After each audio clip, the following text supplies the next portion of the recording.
오픈 AI가 밝힌 숫자인데요. 매주 3억 명이 챗GPT에 건강 관련 질문을 하고 있대요. 감기 증상부터 검사 수치 해석까지요. 그래서 결국 나온 게 챗GPT 헬스인데 이거 지금 바로 써도 안전한 건가요? 결론만 먼저 말씀드리면요. 편리한 건 확실한데 법적 보호막이 없다는 게 핵심이에요. 2026년 7월 23일에 미국에서 출시됐고 검사지랑 복용량을 올리면 이전 기록이랑 비교해서 변화를 요약해줘요. 그런데 병원에서는 법으로 보호받던 정보가 챗봇에 올리는 순간 그 보호막을 벗어난다는 지적이 나오고 있거든요. 왜 그런지 그리고 지금 뭘 확인해야 하는지 하나씩 짚어볼게요. 구체적으로 언제 누가 쓸 수 있는 기능이에요? 2026년 7월 23일 현지 시각에 미국에서 정식 출시됐고요. 18살 이상 로그인 사용자면 프리, 고, 플러스, 프로 전 플랜에서 다 쓸 수 있어요. 웹이랑 iOS에서 바로 되고요. 핵심은 단순 텍스트 상담을 넘어선다는 점인데 검사 결과지랑 복용 중인 약을 업로드하고 애플 헬스 같은 건강 앱, 일부 병원의 전자의무 기록 시스템과 연동해서 이전 검사와 비교하고 변화를 요약해준다는 거예요. 이 표를 보면 출시 전이랑 후가 확 달라지네요. 하나씩 짚어주시겠어요?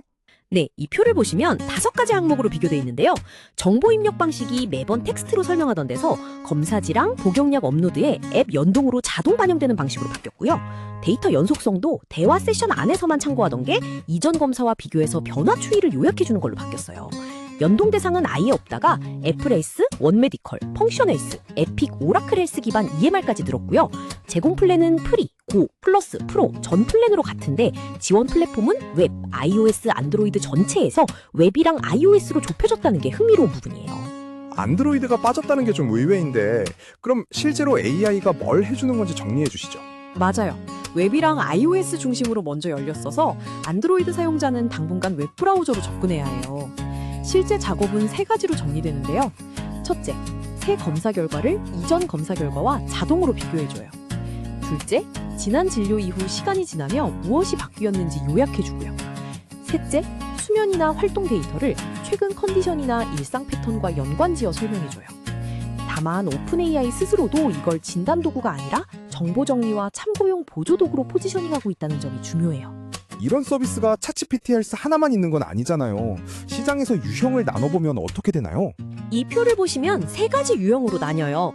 범용 대화형 AI의 건강 기능을 얹은 유형은 접근성이 강점인데 의료 전문성이 상대적으로 약하다는 한계가 있고요.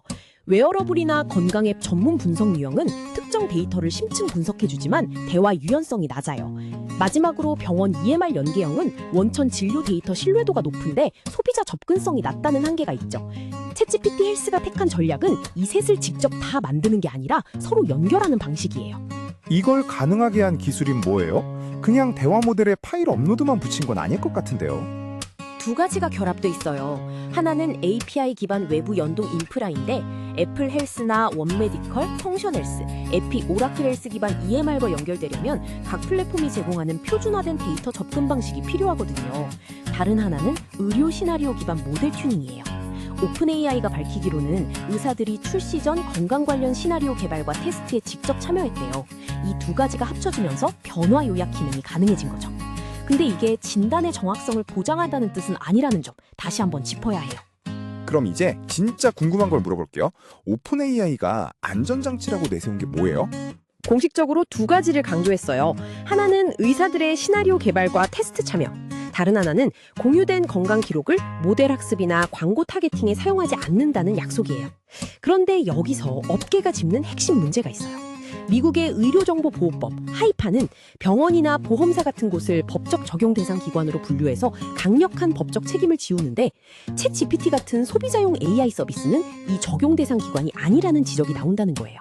병원에서는 법으로 엄격히 보호받던 검사 결과가 챗GPT에 업로드되는 순간 그 법적 보호망 밖에 놓이게 되는 거죠. 결국 회사의 약속이랑 법적 의무는 다른 거네요. 그럼 앞으로는 어떻게 흘러갈까요? 정확해요. 그 차이를 이해해야 편리함과 맞바꾸는 게 뭔지 판단할 수 있어요. 향후 6개월에서 12개월 정도는 기능 확장과 규제 논의가 동시에 진행될 가능성이 높아요. 안드로이드 지원이 늘거나 연동 대상이 넓어질 수 있고요. 동시에 소비자 AI 서비스와 의료정보보호법 사이 사각지대에 대한 논의도 계속 이어질 거예요. 3년에서 5년 뒤로 보면 AI 건강 상담이 진료 전 표준 절차로 자리 잡는 동시에 관련 규제도 정비될 가능성이 높다고 봐요. 한국은 아직 출시 일정도 국내 규제 반영 방식도 발표된 게 없거든요. 그러면 지금 당장 챗GPT에 건강을 물어보는 사람은 뭘 확인해야 해요? 3가지만 기억하시면 돼요. 첫째, AI 답변은 진단이 아니라 참고 정보라는 걸 명확히 인식해야 해요.